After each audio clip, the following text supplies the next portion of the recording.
નથી એટલે પાછળ મહારાજ બોલે બોયકોટ મહારાજ, બોયકોટ મહારાજ, બોયકોટ મહારાજ, બોયકોટ મહારાજ, બોયકોટ મહારાજ, બોયકોટ મહારાજ.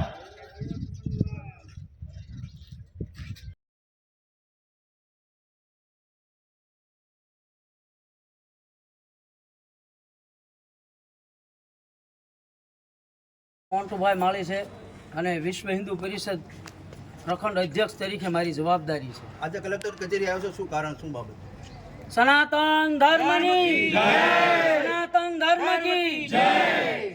આજે કલેક્ટરશ્રીને આવેદન દેવામાં આવ્યું હતું જે મહારાજા પિક્ચર આ ભગવાન શ્રી કૃષ્ણની અને હવેલી ધર્મમાં જે ટિપ્પણી કરી છે ગુરુદેવની, એ માટે આ આવેદન ભારતભરમાં બધે દેવામાં આવ્યું છે.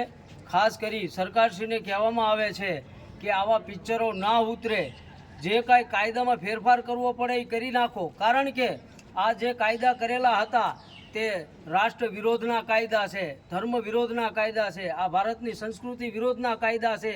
એટલે સરકારશ્રીને ખાસ નમ્ર વિનંતી છે કે આવા કાયદા જે હોય તે હટાવી લે અને નવા કાયદાની નિમણૂક થાય, કારણ કે આ હિન્દુ ધર્મને આ હાનિ પહોંચાડે છે, સંસ્કૃતિને હાનિ પહોંચાડે છે. એટલે આ હિન્દુ ધર્મ, આ વૈષ્ણવ ધર્મ ક્યારેય નહીં ચલાવી લે. અને ખાસ કરીને વિનંતી છે કે આ પિક્ચર ન આવે તો વધારે સારું છે. હાઈકોર્ટનો ચુકાદો પાછો લઈ લે તો વધારે સારું, નહીતર આનું પરિણામ પણ સારું નહીં આવે. એ ખાસ તમને કહેશું. અને ઉગ્રથી ઉગ્ર આંદોલન કરશું.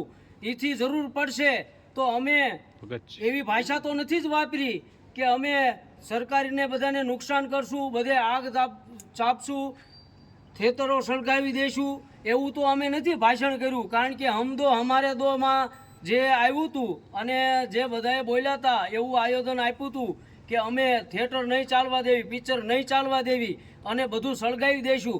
હિન્દુ સમાજ ક્યારેય એવું ખોટું પગલું ભરતા નથી જે સરકારશ્રીને કે આપણી સંસ્કૃતિને નુકસાન થાય.